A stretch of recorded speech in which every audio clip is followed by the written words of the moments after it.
લઈને હું તો પાવાગઢ ગઈ હતી પાવલી લઈને હું તો પાવાગઢ ગઈ હતી પાવાગઢ વાળી મને દર્શન દે નહીં તમારી પાવલી પાછી દે પાવાગઢ વાળી મને દર્શન દે નહીં તમારી પાવલી પાછી દે પાવલી લઈને હું તો સંકલ્પપુર ગઈ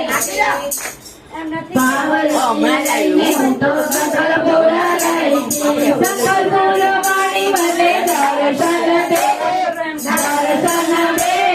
નહીં તમારી પાવલી પાછી દે સંકલ્પપુર વાળી મને દર્શન દે નહીં તમારી પાવલી